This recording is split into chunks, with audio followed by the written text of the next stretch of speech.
여러분, 65세 넘으면 기초연금 받는 거 당연하다고 생각하셨죠? 그런데 2026년 1월 현재 신청자 10명 중 3명이 탈락하고 있습니다. 더 충격적인 건 탈락한 분들 중 절반 이상이 내가 왜 떨어졌는지 모르겠다고 합니다. 월급도 없고 집도 없고 자식 손도 안 빌리는데 떨어집니다. 반대로 아파트 한 채 있고 매달 월급 받는 사람은 통과합니다. 이게 말이 될까요? 결론부터 말씀드릴게요. 기초연금은 가난한 사람을 위한 게 아닙니다. 계산법에 맞는 사람을 위한 겁니다. 여러분이 모르는 단 하나의 진실. 정부는 여러분 통장 잔고를 보는 게 아니라 여러분이 가진 재산을 매달 이자 받는 돈으로 바꿔서 계산합니다. 예를 들어 볼게요. 통장에 3천만 원 있으면 정부는 이 돈으로 매달 약 12만 원씩 벌고 있네요 라고 생각합니다. 실제로는 이자 한 푼도 못 받는데 말이죠. 정부 계산법에서는 받고 있는 걸로 처리됩니다. 반대로 월급 300만 원 받는 분은 어떻게 될까요? 정부가 깎아줍니다. 일해서 번 돈은 110만 원만 계산하겠습니다. 이렇게 되는 겁니다. 그러니까 결론이 뭘까요? 일하는 사람은 봐주고 모아둔 돈은 절대 안 봐줍니다. 오늘 이 영상 보시면 왜 월급쟁이는 통과하고 통장에 돈 있는 사람은 탈락하는지 딱 알게 되세요. 여러분이 무심코 하는 실수 때문에 연금 날아가는 경우도 알려드릴게요. 그리고 이미 떨어졌어도 다시 받을 수 있는 방법까지 알려드립니다. 이 영상은 여러분이 살아가실 때 도움을 드리고자 만든 복지 정보 영상입니다. 끝까지 보셔야 손해 안 봅니다. 지금 바로 구독 버튼 누르시고 좋아요도 눌러주세요. 구독은 무료입니다. 이런 정보는 많은 분들이 봐야 합니다.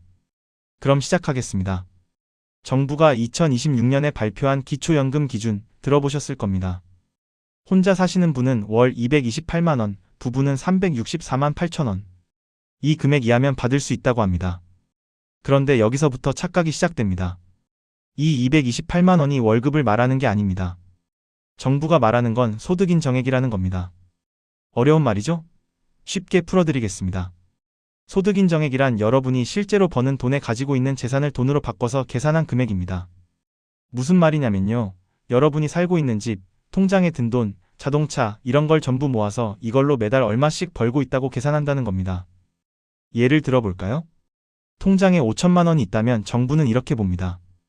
이 돈으로 1년에 이자 받으면 월 16만 원 정도 되겠네요. 실제로 이자를 받든 안 받든 상관이 없습니다.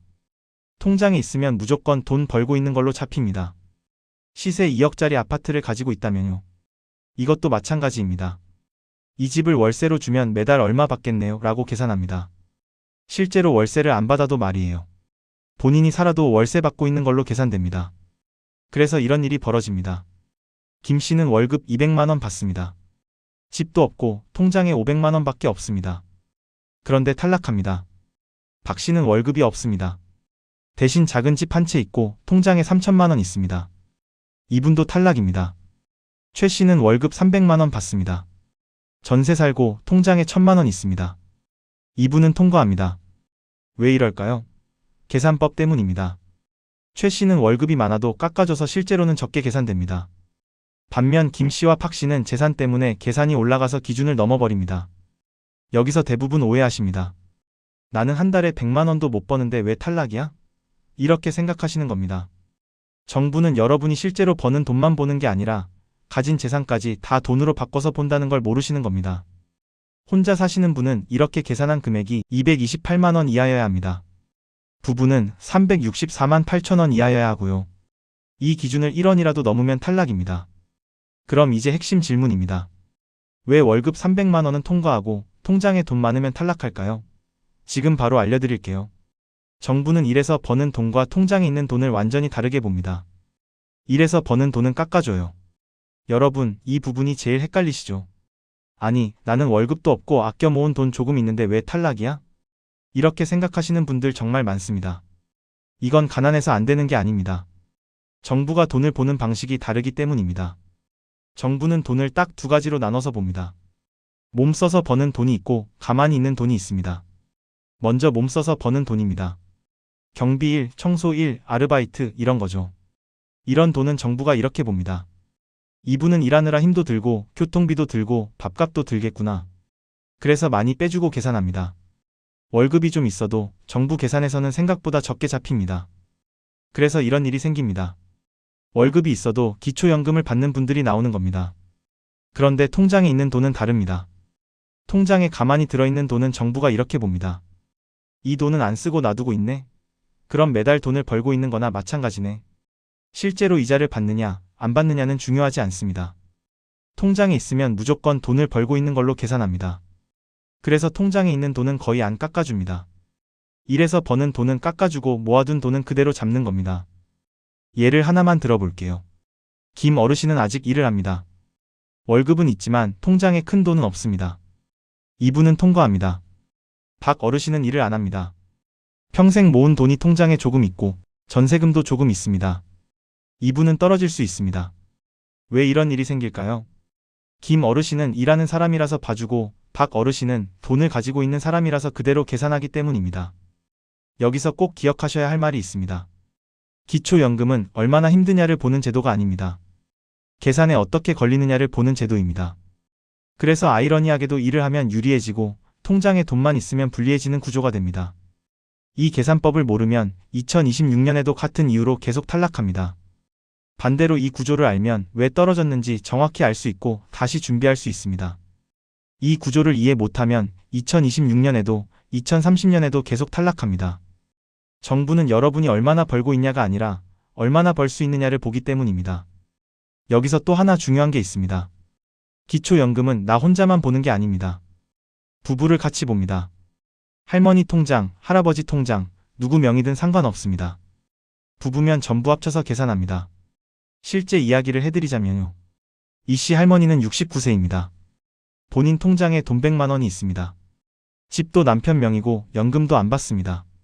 나는 가난하니까 받을 수 있겠지 이렇게 생각하셨습니다. 그런데 탈락했습니다. 왜냐고요? 남편 통장에 5천만 원 있었습니다. 남편 명의집도 있었고요. 남편이 받는 국민연금도 월 80만 원이었습니다. 정부는 이렇게 계산합니다. 할머니 통장에 1,000만 원과 할아버지 통장에 5천만 원, 그리고 집값 더하기 부부 기준 364만 8천 원이 넘게 돼서 탈락이신 거죠. 내 목만 달라는 말이 안 통합니다. 기초연금은 개인 단위가 아니라 가구 단위입니다. 부부 중 한 분만 신청해도 마찬가지입니다. 두 사람 거 다 합쳐서 봅니다. 이게 가장 억울한 탈락 사례입니다. 나는 돈 없는데 왜 못 받아? 이렇게 항의하시는 분들 정말 많습니다. 그런데 정부 입장에서는 명확합니다. 부부는 같이 사니까 집안 전체가 기준 안에 들어와야 한다. 이 부분 꼭 기억하셔야 합니다. 배우자 명의 재산, 배우자 소득 다 합쳐서 봅니다. 이제 가장 중요한 부분입니다.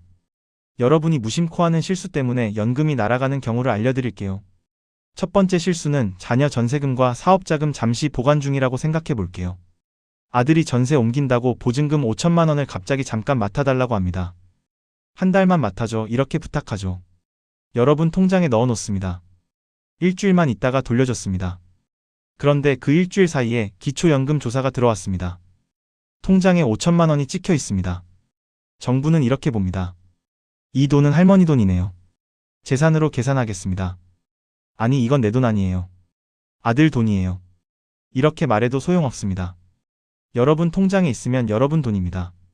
하루, 일주일, 한 달, 기간 상관없습니다. 찍히는 순간 내 재산입니다. 두 번째 실수는 명의만 다른 통장 관리예요. 할머니 명의 통장인데 도장은 며느리가 가지고 있습니다. 카드도 며느리가 씁니다. 실제로 돈 쓰는 사람은 며느리입니다. 이 통장은 내 거 아니라 며느리가 쓰는 거예요.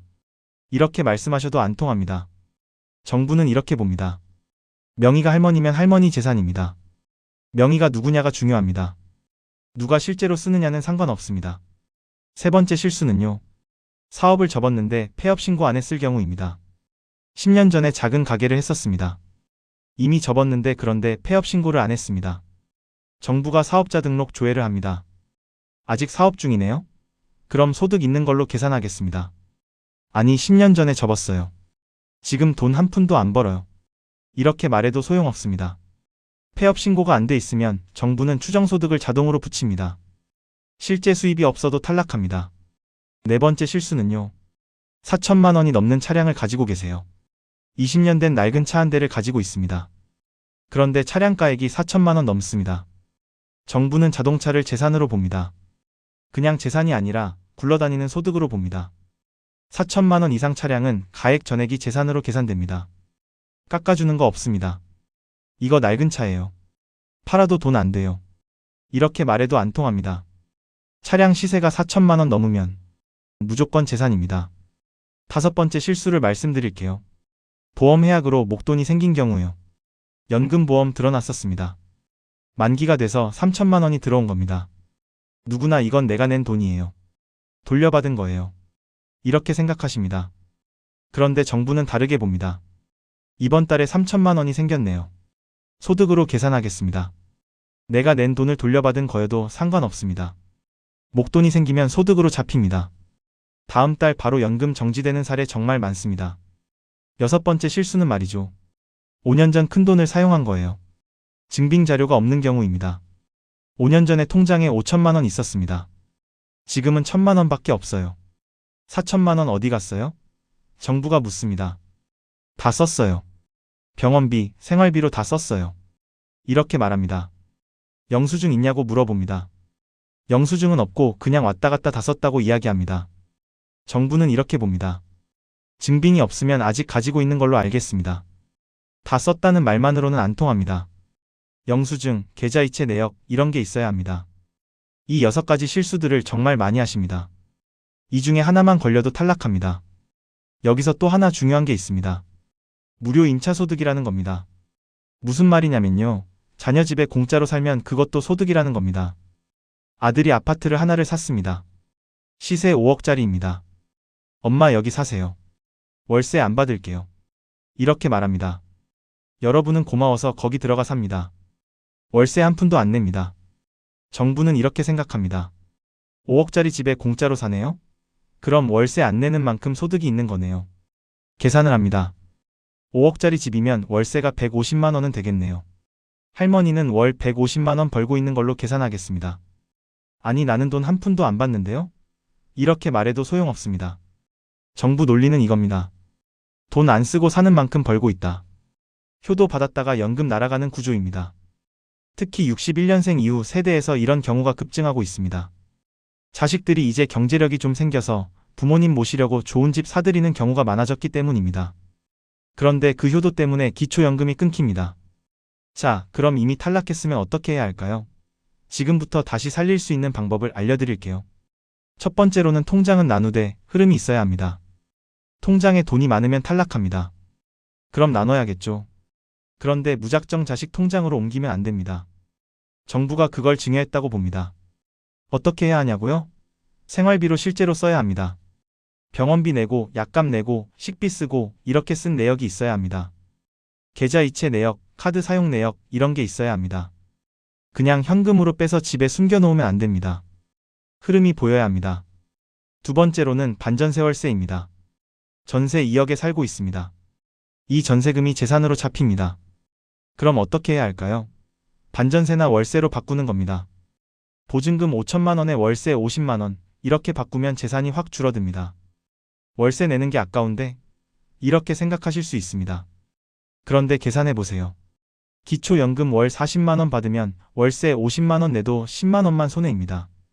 그리고 통장에 1억 5천만 원이 남으니까 그걸로 월세 충분히 낼 수 있습니다. 연금이 목적이면 이게 답입니다. 세 번째로는 비싼 차는 정리하는 겁니다. 4천만 원 넘는 차가 있으면 무조건 재산으로 잡힙니다. 팔아야 합니다. 아니면 4천만 원 이하 차로 바꿔야 합니다. 큰 차가 편한데 이렇게 생각하실 수 있습니다. 그런데 계산해 보세요. 차 때문에 연금 못 받으면 1년에 480만 원 손해입니다. 10년이면 4,800만 원입니다. 차 한 대 바꾸면 되는 겁니다. 네 번째로는 사업자와 명의 정리입니다. 사업 접었으면 폐업 신고 꼭 하셔야 합니다. 명의만 있는 통장 있으면 정리하셔야 합니다. 서류부터 깨끗하게 만들어야 합니다. 다섯 번째 무조건 신청부터입니다. 어차피 떨어질 것 같은데 신청할 필요 있나? 이렇게 생각하시는 분들 많습니다. 아닙니다. 무조건 신청하셔야 합니다. 기준은 매년 바뀝니다. 작년에 떨어졌어도 올해는 통과할 수 있습니다. 실제로 그런 사례 정말 많습니다. 신청했다 떨어지는 건 부끄러운 게 아닙니다. 신청도 안 하고 날리는 게 가장 큰 손해입니다. 기초연금 탈락했다고 끝은 아닙니다. 다른 방법도 말씀드릴게요. 주택연금, 집 한 채 있으시면 주택연금 알아보세요. 집을 담보로 매달 연금 받는 겁니다. 시세 2억짜리 집이면 월 50만 원 정도 받을 수 있습니다. 평생 받습니다. 노인 일자리, 일할 수 있으시면 노인 일자리 신청하세요. 60세 이상이면 신청할 수 있습니다. 월 27만 원 정도 받을 수 있습니다. 일도 하고 돈도 벌고 건강에도 좋습니다. 각종 감면 제도, 기초연금은 못 받아도 다른 감면은 받을 수 있습니다. 전기요금 감면, 가스요금 감면, 통신요금 감면, 이런 거 다 알아보세요. 한 달에 몇만 원씩이라도 아끼면 1년이면 큰 돈입니다. 연금 하나로만 노후를 판단하지 마세요. 방법은 많습니다. 여러분, 오늘 영상 잘 보셨나요? 기초연금은 욕심이 아니라 권리입니다. 받을 수 있으면 받아야 합니다. 가만히 있으면 아무도 챙겨주지 않아요. 여러분이 직접 알아보고 신청해야 합니다. 신청했다 떨어지는 건 부끄러운 게 아니거든요. 신청도 안 하고 날리는 게 가장 큰 손해입니다. 무조건 꼭 신청해보세요. 오늘 영상이 도움이 되신다면 구독하시고 좋아요 눌러주세요. 알림 설정도 해주시면 감사하겠습니다. 앞으로도 여러분이 더 좋은 복지 혜택을 누리실 수 있도록 최선을 다해 영상 올려드릴게요. 다음 영상에서 또 뵙겠습니다. 감사합니다. 언제나 건강하세요.